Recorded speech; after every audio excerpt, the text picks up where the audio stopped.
The large town of Flan, located on the northern shoreline of the Moon Sea, and up north is the Quivering Forest, and to the west, Zentil Keep, the home of the organization of the Zentarim. But our story begins just outside the graveyard of the Church of Kalemvor. Here, we find a Harper agent named Kiboloy grieving at the loss of his comrade, Geryon. Kiboloy, what is going through your mind, and what is the first thing you are doing in front of the tombstone of your comrade, Geryon? I was actually there singing his favorite song, Tanging Yaman, and then I finished offering flowers. After this, I am looking forward to going back to town and doing my daily gospel preaching. And after you sing, after your song is finished, you hear footsteps just right behind you, and a familiar voice is heard, and the familiar voice just goes, "So tell me, what happened to your comrade?" And as Kiboloy looks over his shoulder, you see Agent P, your superior, who's back from his long trip in the big city of Berdusk, and now he's back in Flan. Agent P just goes, "Tell me, Kiboloy, how did he die?" Agent P, you've heard. Our dear friend was a brave warrior until the very end. Entered a crypt, our desire to fight this dragon, but he sacrificed himself for all of us. He doesn't deserve to die, but he did. Agent P just says, "And here I thought my project of proposing the Harper's organization to transition from solo agents into team agents have some consequences in them. But was it a Harper's mission that you guys entail?" Wasn't Harper's mission. It was some sort of a trap. Some better asked us to visit a crypt for money, and we were blinded by the money. Still regret that decision 5 days ago. Do you have any information of the one who gave you the quest or the request of this one? I tried to take his name out of my mind, but Brother Kempf, I think. Agent P just goes, "I'll look into this, Brother Kemp, because if this isn't Harper's initiative, then you just accepted it for your own personal gain." But what did you find out? We found out the grave of Sandria Beltran, some sort of polymorph green dragon. My memory is so cloudy right now with the deaths and the gospels and the people. And there's this Kelemnor, Keeper of the Dead. I think I'm jungling everything, but those two things are what I've discovered. Sandria Beltran, a famous adventurer born in Flan. I see. Someone's trying to investigate her dead body. She has been dead. You are correct. And this brother is saying that one of them thinks that she's not actually an adventurer, but some sort of dragon. All crazy. I wasn't listening. I was just really there for the money. Apologize. And Agent P, after hearing the word dragon, says, "Oh, interesting. I will look into this, Sandria, as well. Because to update you on what's happening after I left, interesting activity is going on in the west. Cult of the Dragon making its move, getting bolder. There happens to be a raid in Greenest some days past, and I don't know, have you heard? Do you have any activities here in Flan regarding the cult? Or is the egg the only activity so far here?" So far, this is the only thing that I remember. Well, things are shaping a little bit weird right now with the Harpers. And since some of my colleagues, especially Leosin, has taken a bunch of adventurers, tackled the cult, and I am not one to be bested. That's why, I don't know, this should be an additional member, making you 4 in the team, but this would make your new 3rd member. And as Agent P looks over, he gestures person coming out from behind the Church of Kalemvor, a water genasi making her way, and Yilas please describe your character and how you approach or your first action on the tombstone of Geryon, a fallen Harper agent. Okay, so here's the thing. Ilis is pretty bummed. Not because someone is dead, but also because, god damn, the air here is just so dense and dark right now. Kind of just struts up behind Agent P, in, like, kind of more standard adventuring clothing. This purple cloak that, like, wraps around her shoulders, a mace at her side, and, like, a thick gauntlet, like, that's a lot more for protection. Doesn't really look like the adventuring type, but struts up anyway and just waves, like, kind of trying to, like, hide how she's either bored or just doesn't want to be here right now, just like, hey, like, this isn't really her scene, and just walks up, be like, hey, take this one, I'm sorry, I shouldn't be speaking out of line. Ilustrom extends her hand out to you, Kibaloi. It's a pleasure to meet you. My name is Kiboloi, and you are? You can call me Ilis. Haven't been working with the Harper so long, so hope to actually get a little bit of my feet more wet than they already are here. Technically, you're supposed to be the fourth member, but arriving here and hearing about... I do apologize if this makes you look like you're replacing, but technically you should be the fourth member. And by the way, where's Wisteria? And he looks over at Kiboloi. Steria was hysterical after the death of Girion. She tried to put all of her grief and anxiety onto the creation of her team. But there has been so many issues with her team maker, you know? It's the fourth team maker and it's still broken, so she has to keep on taking it to the service center and all of that. So she's not here today. I think you should just get it replaced at that point. I don't think anyone should go through all of that trouble just to deal with, like, one broken team maker. I know, How do you go through that's what I 4 keep team telling makers? her. I know. I think we're gonna get along. And Agent P just goes, before I forget, then he reveals this Harper's emblem and he puts it over Garyon's tombstone and says, you have been a good agent. Hopefully your soul rest in peace. If I may, I'm sorry, I want to see what happens here. So, he puts down the emblem, right? I Yeah. want to use thaumaturgy to make the ground tremor. But once the ground shakes, Agent P's eyes opens wide and looks over at the both of you, Kiboloi and Ilas, and says, are you trying to make a joke? What? So, look, I don't even know the guy. I don't know if you guys buried an alive person. I don't know what that was. Agent P just looks over at Kiboloi and says, you saw him dead. You saw him die right in front of you. No, he died right in front of you. You should know that he dropped. Wisteria gave him some sort of tube potion, and it integrated him into dust. I use thaumaturgy. It tremors again.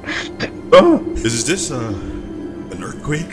Should we all be bothered? Ilas, you don't seem surprised. Sorry. No, I'm just kind of thinking here. Like, you were dealing with undead or something. I think I heard that right? Did I hear that right? Are you sure this is fine? Are you sure this is fine? What if he just comes up and, I don't know, bites someone or something? possible. He's dust. Is there some sort of magic that can visit his spirits? Girion, can you hear me, Girion? Do you think he's trying to tell us something? Make the amulet float if you're here. After a good 3 minutes, no response from underneath the ground. And Agent P just looks over at both of them and says, I have to leave. Kiboloi, you could take Ilas to Friona's tea kettle.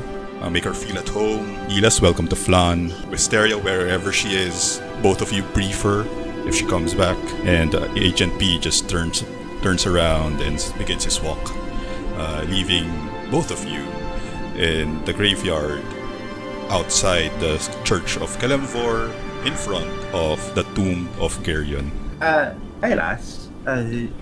What are you again? Oh, well, it's kind of late. my introduction here because I think it would have been very helpful. Well, I'm a Wadajanasi. I haven't been part of the Harpers for long because I only realized that one of my relatives is actually related, and then I left the sea to be here with everyone. I know a little bit of magic, maybe a little bit of trickery, you might say, and maybe a little bit of healing that would have been nice. That's unfortunate, though. Would have been very helpful. But we're both very, very fragile people. And we're the only two people in the party. I think we need some whiskey. Give us strength. Whiskey. I haven't tried that yet. Will we even be able to have some considering the broken tea makers? We will. We have a little bit of stock. Let's head over to Madame Friona's. That we shall do. Please lead the way. Kiboloy and Ilas make their way to Madame Friona's tea kettle. The sun is already setting by Flan, and both of them arrive in a busy tavern of Madame Friona's. You could all hear the people drinking and chatting as you make your way through the crowded sea of people. You see Helvik wave at Kiboloy and gestures first at the closest table, just right in front of the bar. Helvik just comes over at you guys and asks, Kiboloy, welcome back. Where's Geryon? Where's Wisteria? Wisteria, it's on your usual trip of fixing the tea maker. But haven't you heard about Geryon? Helvik realizes and just goes, I'm sorry. I do apologize if I went over the line. Yes, Wisteria, and you were here drinking the whole night to recount the tale you had with Geryon. Of course. I'd like to introduce you first to the new member of our group. This is Ailas. Ailas is Helvik, Father Helvik. Hello. Big. Okay. Pleasure to meet you. You're also... Then he whispers over at Ila's ears and says, an agent. Well, you could say that. So that makes Wisteria, Kiboloy, and Ailas. You guys are the remaining 3 Harpers right now. Is there anything you want, Ailas? Hearing a lot about this whiskey. Oh, yes. A very famous drink concocted by your very own member, Wisteria. Tell me, you two, what is she like? She makes good tea, from experience. She helped me boost tavern goers. I'm not sure with Kiboloy on how he sees Wisteria. For us, Wisteria was I think you can relate. She's like an older sister, for good and for bad. I think I'll order also a whiskey and a bestseller for the past 10 days, the Geryon's Feast. One of your Geryon's Feast, 2 whiskey, coming right up. And Helvik just turns his back and walks over toward the bar to prepare you guys drink and some food. Both of you could roll me perception, as tonight is really loud. Maybe you have overheard some stories or overheard some conversation happening throughout the Madame Friona's tea kettle. This is already a great start. 9! So with the 9 and the 6, both of you just overhears, the conversation. The mystery flying creature through the marketplace of Flan.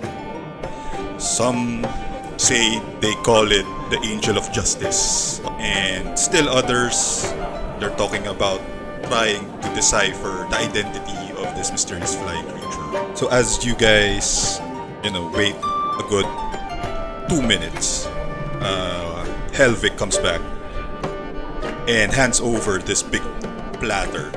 A platter with a whole chicken, with 3 racks of ribs, and then 2 glasses of whiskey. The Geryon Feast and 2 whiskey. Enjoy your stay, and good to meet you, Ilas. If you have any other more orders, just don't hesitate to ask me. I'll be right over attending the other customers. And he leaves you guys together and you are now in front of the food, the Garian feast, and Tuwisty. I push the feast towards Isla. Isla, you should try this Girion feast. You know, it's a dish that we really made in celebration in honor of Girion's death. So we got the chicken and also brutally murdered it inside a crypt before cooking it, in the various spices. So it really is a delicious symbol for Girion. You got the chicken and killed it inside the crypt? Like, did you find the chicken Yes. there, or did you go back to the crypt with the chicken, kill it, then come out? We went into the crypt with the chicken. We tricked the chicken into the crypt, killed it there brutally. So it really honors how Girion died. I don't think it's good to be saying that he died like a chicken, but I digress. Yeah, All right. sorry about that. I've heard a lot of different stories just going around this tavern. I really like taverns. You get to hear a lot of things. But I've heard a couple things about different people, and I think I might as well learn about you. Because personally, I just like dealing with people. I like seeing what kind of shenanigans people can get into and playing off of that. Well, really just dealing with this sort of a cult. There was this thing about trying to prevent cults from raising the dead, and specifically like some sort of dragons and all of that. And for me, I really just want everything to be good and peaceful so we can all praise the deities. Deities? What kind of deities? Oh, have you heard of the kingdom of deities? You could roll a history check. Do it with disadvantage. Oh, okay. It's a That fairly is surprisingly good. So, you may have overheard that single follower of Kiboloi as you entered the town of Lan, as you are accompanying Agent P. Ilas has this very sharp ears, and you overheard the sole follower of this sort of cult that you have a vague idea, but not fleshed out, since this cult is really just new, a startup, so to speak. Bueno, that's Kibula? You Or heard, do we just know it exists?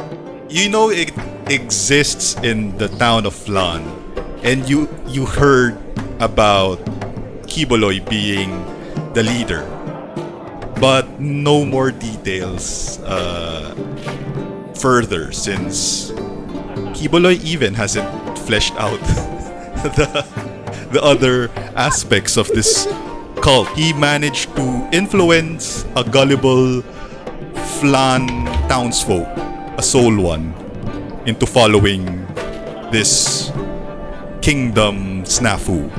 I think at that point, it's just like she didn't actually properly know that, and then he brought it up, and it's like flashback was like, oh shit, that's you! Really? Oh, that sounds fun! You need any help with that? Of course. I want you to know what I am about, because so far we are a broad group of two. So, what the kingdom of deities, we praise a deity, right? A deity named Deity Christ. When I was young, about 3 months ago, I had a premonition, a dream. I was the savior of the world. And Deity Christ, I am the personalization of Him in this world. And I have to preach his every word to everyone. And I need as many people to know about this and to give me money. I love how you think! Especially the money part, but I love how you think! I know. So you're the one who they're talking about with like but that figure flying in the sky. Is that you or is that someone else? I'm really curious. I am the Messiah on earth, so I will not deny, nor will I say that I am. It is you who said who I am. As a second member of the group, I'm assuming here is your membership feather. So I give Ilas the rainbow feather. So as Kiboloy and Yailas talk more about the Kingdom of Deity, trying to flesh out its members' core values, you are then approached, by this lizard folk, and he immediately just, waltz into the tavern, and in front of you, and he just goes, I was told Madame Frion is the place to find Harper agents. Don't be alarmed. My name is Burel Ka. And he just reveals the Emerald Enclave emblem. I am one of the Emerald Enclave agents. I was directed here. You are misinformed. We are agents / missionaries of the Kingdom of Deities. I take his hand. Would you like to join in the hands of Christ? And the Burel Ka just goes, is this another deity? Another? Such blasphemy. It is the one true and only deity there is in this world. And he sits down on the table and says, then humor me this. It's your deity, able to control the elements. In his own mysterious ways. He's a great creator who made all of the elements. Interesting Granted, proposition. It's just not known to us. It's not. We are of a limited grasp of the divine powers. Certain secrets just cannot be shown to us. Our human brains are so feeble to understand. That is why our motto, the Kingdom of Deities, is Thy will be done. Interesting. Let us put this on the side and let me get down to what I'm here for. He brings out like this sand timer. This tavern, someone has a bomb, and I want you guys to find out who, for everyone here explodes. Then afterwards, we can talk about your call. I can help you. I don't know where. Let's start here in the tavern. I could be in the town square, looking as well. I'm just going from building to building, and if I need the help of the Harpers, that could also speed up my process of looking for this potentially dangerous item. Then we can talk about your cult. Wait a second, hold on. How much time do we have? Give it 3 hours. You can see 6 tables. There's a table just right beside Kiboloy, where Kiboloy is, and there sits this half-elf man writing something. And then just beside the table of that half-elf man, you see 2 old female humans, just chatting over like this big bottle of whiskey in front of them. And just beside that, the third table, you guys notice this elf with a bow on the table. And then the other, as you guys entered, there are the other 3 tables just outside Madame Frion's tea kettle as well. 3 hours, I guess, is more than enough. I'll be at the town square, asking as well, inquiring. How do we defuse this magical bomb? You also figured it out. I am just informed there's only a bomb threat. And I also don't know what the nature of this magic item can do. It's a magic item, though. It's funny that. I guess. Can I make a quick insight check to see if he's fucking serious and like not shitting us right now? Okay. Just to make sure, considering what happened before. At least Okay. what I've heard. Okay. Can I cast guidance on myself and then do that? I would give you advantage on insight on this one. 23. With a 23, Burel Ka is dead serious. And he looks over at Ilas and says, I see you doubt. Are you looking for a cash reward if you do this? Well, we can talk. We can discuss how we're going to be doing that. We have 3 hours, right? We can discuss how this is going to work. After we've dealt with the possibility of just blowing the fuck up. Then, okay. And then get to it, agents. Search for the one with the magic item, or the bomb, as I call it, and try to defuse it. It's in this tavern? You could start in this tavern. Not anywhere else? Start in this tavern and somewhere in... Yeah. Okay. Urelka would start searching somewhere in the marketplace. Did he leave behind the hourglass? No, doesn't. He brings it with him.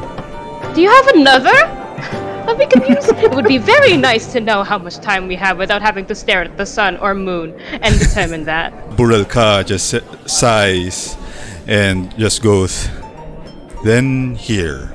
And he leaves the hourglass on your table right there. Leaves, you guys. You know, Burelka just leaves. Having 3 hours to look for the suspect with the magic item that could potentially destroy the whole town of Flan in a blink of an eye. Oh. Helvig?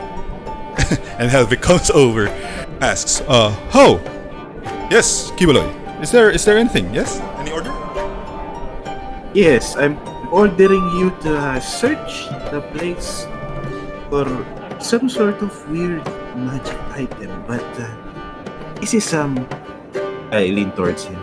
Upper level of secrecy. Just let us know if there's something awkward or glowing or explosive. Just metaphorically.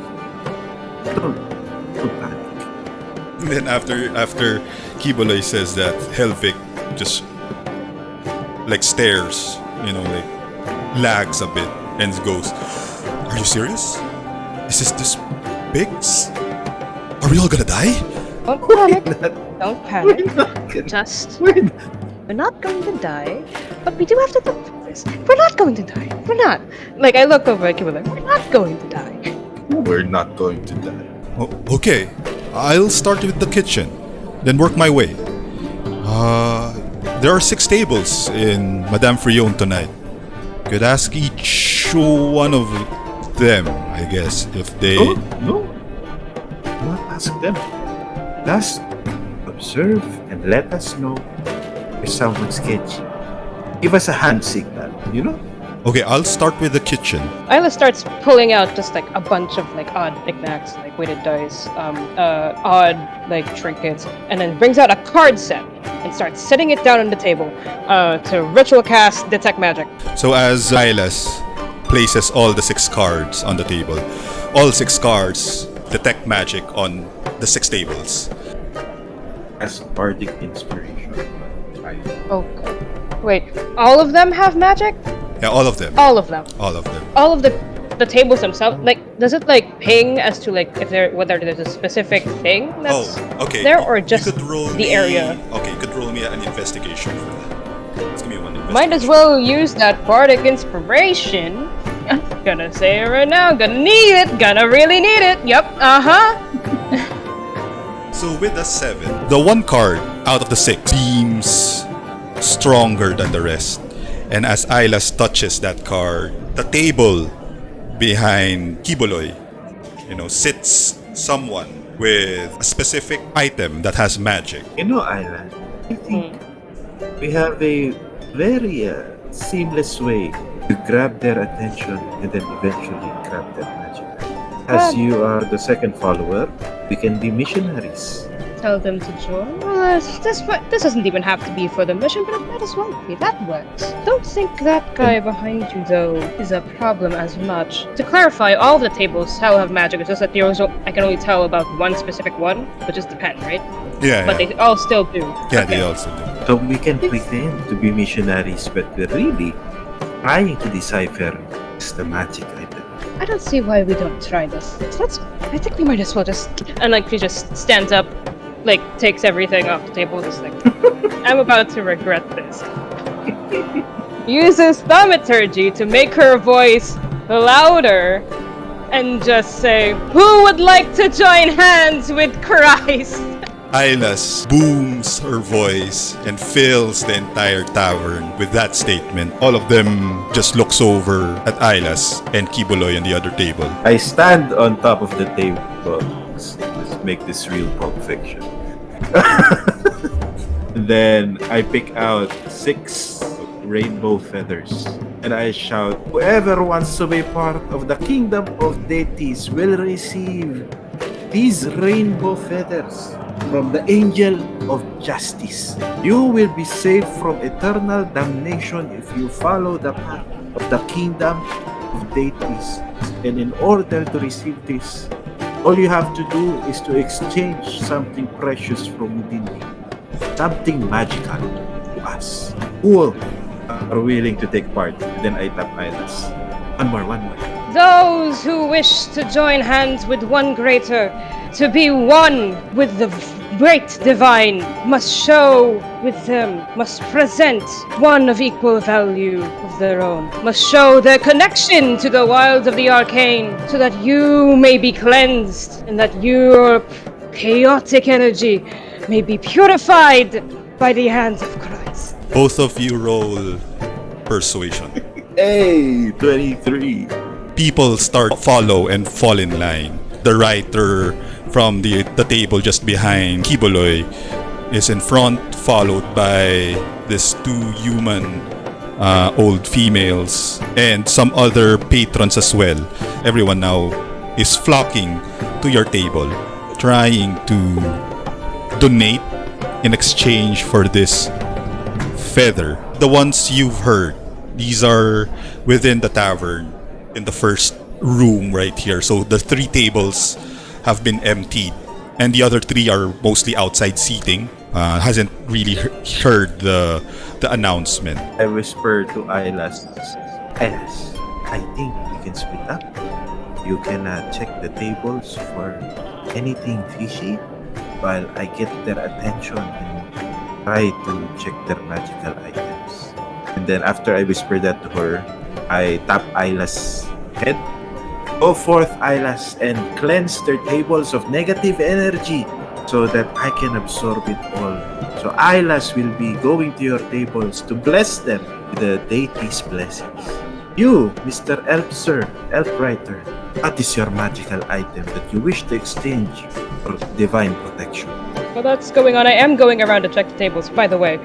And detect magic is still up, technically. It lasts for 10 minutes. Yeah. So Ilas makes her way across, check on the tables, the first 3 tables right here. You could give me an investigation, Ilas, on the 3 tables. Kiboloy is distracting the rest of the patrons inside the tavern on the talks about the kingdom of deity. Okay. I believe that's That's 12. a 12. Yeah. So with a 12, Ilas looks over at the first table, and on the table, you see the food is more of like a salad. But then you notice that majority is safflowers. You could give me a nature roll if you have an idea of safflowers. Starflowers. Let's go. Starflowers. 19. Yeah, with a 19, you remember maybe from your journeys or when you are going around in the wilderness that safflowers mostly grow in the quivering forest. And you see this in vast quantities on the salad bowl of the writer, the half-elf writer. And in the other table, you detect nothing. So there's none on the table, but it's on the necklace of one of the 2 old ladies who are, listening to Kiboloy. And on for the third table, you could give me another investigation check. 4. So you try to look under and above, sensing if there's any magic on it. Your cards tell there is one, but you can't pinpoint. But then you notice something on the table regarding the bow. Give me a nature check. So with a 5, you notice that this bow is crafted differently.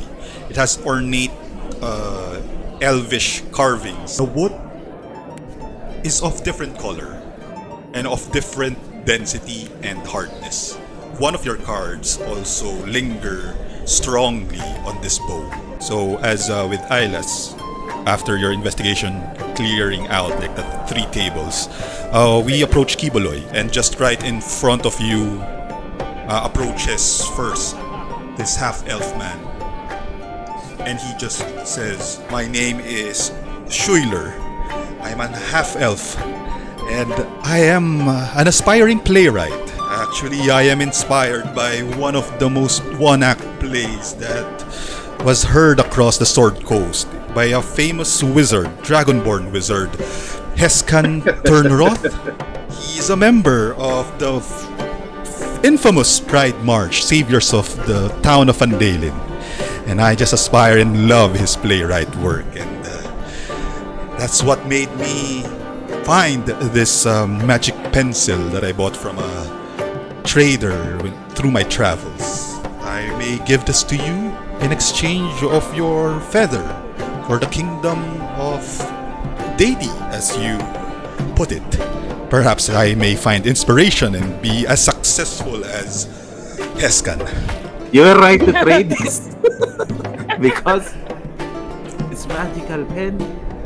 Magic does not come from you. You bought it from someone afar with no relation to you. And maybe that's why you are always perpetually writer's block. This feather, magic is from within you and from the power of the Christ. Also, you can dip it in ink. So it can also be some sort of pen to write play as nice as Heskan's. Thank you. Thank you, kind sir. Gives you this magic pen, and in exchange for this rainbow feather. And then after Schuyler approaches in front of... Before that, Mhm. can I smell the pen? Okay, roll It me... smells like the food. Okay, roll me investigation. With a 10, you notice that this pen has been a little bit oily. And you also smell flowers in it. Roll me a nature. Or Yeah, and with this oil residue reminds you of safflowers. You only know it's from the salad that Schuyler has eaten. So he's been eating and writing. With your investigation, it turns out there's nothing out of the ordinary of this magic pen. All it does is just it basically auto-corrects any grammatical errors in writing. Not really help in the creative process, but you know, it just autocorrects. hey, yeah, I want that. Yeah, So I'll put here that Kiboloy, you keep the magic pen. Okay, Hey, the magic pen, you keep it in your pocket. And after Schuyler returns back to his table, you know, to resume his meal and his writing, in front of Kiboloy now are two old ladies. And one of them just begins and says, "Oh, hello. I just overheard as well your announcement, and we are... Oh, let me introduce myself. My name is Esma, and this is Eve. And yes, does your feathers in exchange for magic give something to us?" And then Eve just goes, "Oh, just spit it out. That's what you want to know." Then Esma goes, "I want to be... no, we want to be very sharp and hearing." Then she is shy to reveal, but then Eve just pushes and says, and then Eve just goes, "Forgive Esma, she's shy, but we are the gossip makers of the town, and we want, hoping that your magic feathers will give us more access to gossip." you do not ask what the deity can do for you, but you can do for the deity. Because if you do to the deity what his will be, you will be rewarded tenfold. Tenfold gossip, tenfold stories. So, yes. Then Eve just goes, "Listen here, pal. The one in front of us earlier, Schuyler, that's a womanizer right there, a half-elf. He slept with a number of women here in the town of Flan, and he gave you his pen. That pen may be magic, But I think that's something else. That thing might give you poison or any diseases that he may have used it for. Oh, do you feel that? That's instant gossip that you suddenly thought of just by being this close to the feather. Roll me persuasion with advantage. And with a 20, Eve just puts her hand in the mouth and goes, and Esma also is in shock, like, both of them are in shock, and says, amazing. And then Esma hands over this necklace that's also imbued with magic, and just goes over and tells Kiboloy, this necklace, I just placed a magic spell on it to keep it shiny and clean. And I believe that would be 2 feathers for us? That will be 2 necklaces as well. Oh, and then Esma nudges her shoulder, and Eve just goes, all right. And you know, she's this grumpy old woman just throws the necklace at Kiboloy a little more rudely as compared to Isma, who is more understanding. Eve just goes, okay, so the second feather? Before I do that, these 2 necklaces, these are dangerous, aren't they? Both are just doused with magic that only keeps it shiny and clean. Exactly. Dangerous because if you wear it, someone might snatch it because it's very beautiful like both. Isma just blushes and says, she just blushes and giggles a little bit, grabs one of the feathers of Kiboloy's hand, and rushes back to her table. And then I tell them, today you will gossip, but as an addition, because you have the feathers, I want you to not just spread gossip, also spread the word of the kingdom of deities. Eve just nods her head and says, okay, you've proven a point. You're a messiah. You're a chosen one. And count us in. Count 2 of us as followers. So now you have Isma and Eve as followers, making your follower cult count to 4. Hey. They're the town's gossip queens, the gossip girls of Flan. When they get back to their table, right? I don't know how much of that I would have heard, but at some point with like the distribution of feathers, I'm using a lot of thaumaturgies here. I would have used it to like change like the colors of the fire to like the freaking rainbow that and just announce the tavern has been blessed.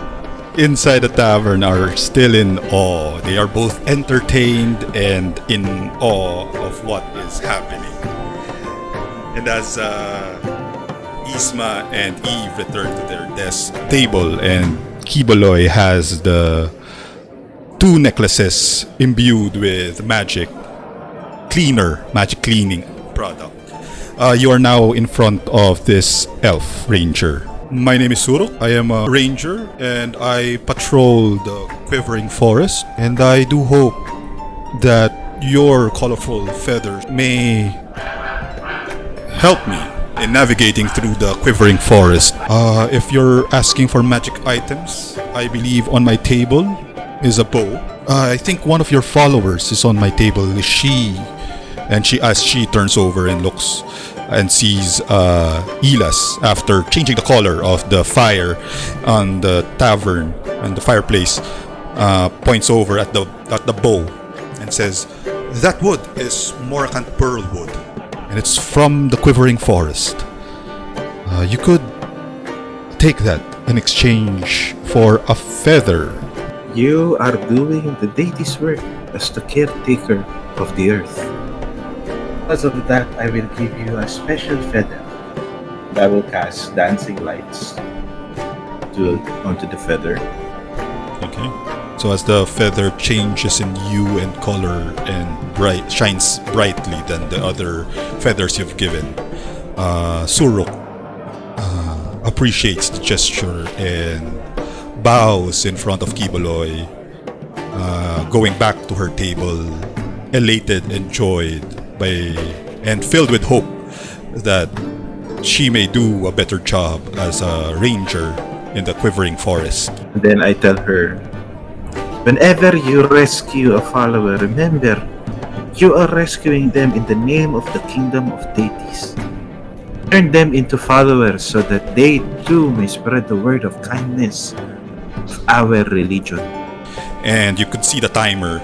It just drops down now from 3 hours to roughly around 2 hours, 20 minutes left. Shit, you spent 40 minutes doing that? Yeah. Oh boy. Okay. A good 40 minutes on, talking to these 3 individuals and garnering a magic pen from Shuiler, 2 magic necklaces from Esma and Eve, and finally the Moroccan bow from Suruk. So Ilas, Yeah, should we let's go into the other room? To pick up the pace, but yes, we might as well. Are we pulling off the same thing that we did before? Or Let's see what's inside the other room. Silas and Kibuloy make their way outside Madame Frion's tea kettle, and just outside you see the other 3 tables, and then there's also like a bard and dancers in front, and from where you are standing just behind there's a table seated by this quiet dragonborn, and then another table seats like 3 halflings, and a final table where there's like this conversation between a man and a dwarf. the conversation between the man and the dwarf. Can we listen in to their conversations? Okay, you could roll me a perception check. With a 15, Ailas overhears a transaction going. The man just says, "Okay, I have it here with me. I'll trade this for 5,000 gold." And the dwarf goes, too expensive. Make it 2,500 and it's a deal." Then the man just goes, "But this is very rare and important. Please, 5,000 gold. I could go 4,000 gold." And the dwarf just goes, 3,000 and it's a deal. And the man just says, "Okay, 3,000, deal."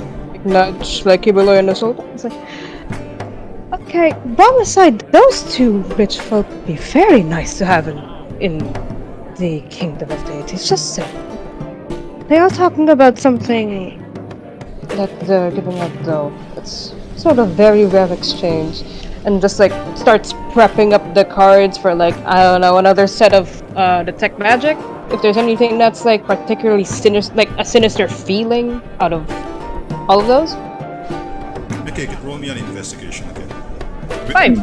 With a 5, the one on the Dragonborn table, you feel almost a very faint magic, not really that strong. While on the halfling table, you feel there's this lighter strength to magic. But on the dwarf and the human table, Ilas feels like this very strong surge of elemental magic. Yes, your face is kinda distorted. What is it? You say we try to take that from them, and just like gestures over to that briefcase. There's something big in there, and if we're looking for something that can destroy an entire ass town, I think you're going to need a lot of magic for that. A briefcase? What do you think is in the briefcase? Not sure, but it's a lot of elemental energy, like a lot of it. How do you think we should have? Question: how much money does the party actually have? 5K. If we have our own buying power, then we could potentially just interrupt. Not that we have to pay. As I was thinking, maybe we don't have to pay them. What if we hold them up? Okay, you want to hold them up like in the middle of the tavern though? Well, we would have to get them in a different place. I think it's better if we try to play more in their field. Talk as though we are interested in the item. Talk as we have the money, which I don't know if you do, but we could come in as potential buyers. When they're distracted, then we can just do this ourselves, just take it and run, and see if it actually is the item we're looking for. If it's not, then we have a cool magic item. And again, to clarify, we really don't have to pay. In fact, I really don't want to. That's a lot of fucking money, and I wish I had that.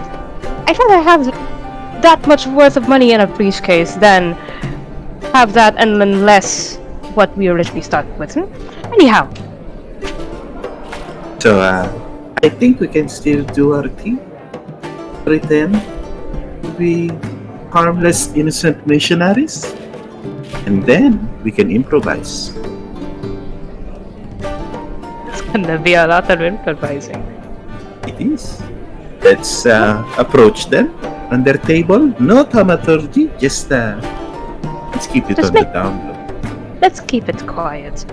Do you think they'll just hand it over, though? I don't think they're going to be I don't think they're going to hand it over no matter what we try to do until we actually give them a proper reason to. I have a feeling business went on of the fate as much. I have 3 proper reasons. A pen, 2 necklaces, and lots of rainbow feathers. A story, so it makes something expensive. We can leverage on that. Then a story we shall give them. Shall we approach them now? Anytime you're ready. Yeah, we head towards the table. Okay, so Gilas and Kiboloi slowly make their way to the other table where the human and the dwarf is having this transaction. And as you approach them, the dwarf is cut mid-sentence as Kiboloi and Gilas approach. And the human interjects and looks over at them and says, this is a private table and a private conversation. Is there anything we can help you with? There is. We are missionaries from the kingdom of Deities. Have you heard of the Angel of Justice? The human says, the Angel of Justice? I am not familiar of that. But the dwarf reacts and says, oh, I've heard of the Angel of Justice. Yes, it's almost like a folktale hero here in Flan. Why? What of it? Would you know that there's a market for the rainbow feathers of the Angel of Justice? It's a rare commodity available only to a select few. You two seem like businessmen. Yes, Silas? They say that those who receive, or those who hold, the feathers of the Angel of Justice have a free pass into a sort of heaven, to paradise, if you may. So, with that, roll me persuasion. Yes. Holy hell.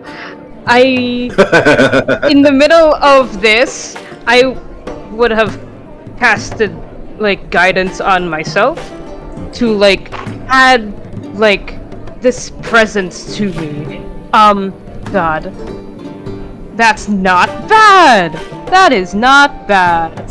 So, as you explain, Wait, that's a 20, actually. as you explain more about this cult, the feather of the Angel of Justice, the human and the dwarf are all ears. And the human just goes, I guess, Master Dwarf, you may have a competition for this item. And the dwarf, female dwarf, just says, it will stand. I can barter with it with the right price.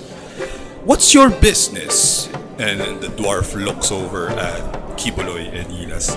Because I own the Iron Merchants Guild here in Flan, and this item this man is selling is very beneficial in what we are doing here. Maybe we could offer something of help. Because we're not looking to interfere with your trade. We want this to be beneficial for us for. Well, it's more on the ironworks. This man is claiming that he has this magic item that can help the Ironworks Guild of Flan progress and prosper even more quickly. By harnessing its power, then we would be making twice as many ironworks material than we ever did. What's your names? Oh, so rude of us. We are missionaries from the kingdoms of deity. My name is Kipuloy. And I am Islet. Pleasure to meet you both. Pleasure. My name is Yana. Yana Hammerbaum. Consider me the Ironworks Guild CEO. And this is the human trader. My name is Tris. And we were about to close a deal with this magic item until you both interrupted, which prompted me to consider your offer. And Yana just goes, "Oh, they just arrived here. Why even consider their offer?" Then the threat just says, "Well, maybe they have more to offer than you, Yana." Threat continues and just says, "How much are you willing for this item?" We are looking not simply for the item. We are looking for new members of our kingdom. And I show them the 2 feathers with light casted on it for extra pizzazz. And these 2 feathers here are only for a select few, a limited edition. In order for you to get this, all you need to do is to give up something of value, of immense value, and in exchange, you will get the powers of the kingdom of deity. An inspiration like no other that will save you from eternal damnation. Okay, roll me persuasion. Highness, if you want to add anything, go ahead. I think there is so much more to add. You see, when it comes to money, you can only do so much. That will not follow us when we eventually go to our death. What happens after all of this time on... What happens when we are no longer here on the surface and instead 6 feet underground? With these feathers, you will not stay in the ground, but instead rise further into the sky, join those who are great, and perhaps be even greater among them. We don't just offer wealth. Wealth is not sufficient in this case. We offer your future and more. We offer endless potential in the life that you will have after this one. Threat is already convinced, and Threat just goes, "I'm sorry, Yana, but they have more value than what you are offering, and I am giving this item to them." And as he brings up the briefcase, puts it on the table, and he opens it and puts his hand inside. As he puts his hand inside, a huge explosion, it bursts out from the briefcase. Yana and the rest, Kibuloy and Ilas. What the fuck? Roll me dexterity saving throws. Why did he put it? Why did he put his hand inside? Couldn't react to that. Shit. Oh. Yeah, can we react to that? Like, can we... Is there anything? God, is there even anything? I don't even know. Oh god. So with a 19 and an 11, as he Threat reaches his hands inside the briefcase, And then this surge of magic then explodes, the briefcase explodes. Some of the patrons, the bard and the dancers, are tossed back as well. You guys are tossed back. Yana is tossed back. You guys are all tossed back. And with this various smoke clears up, you see the table flipped over. And then you just see lying on the ground, like buzzing with electricity throughout his body, and grasping the item in his hand, you see Trep, lifeless on the ground. That's where we take our first break. What on earth?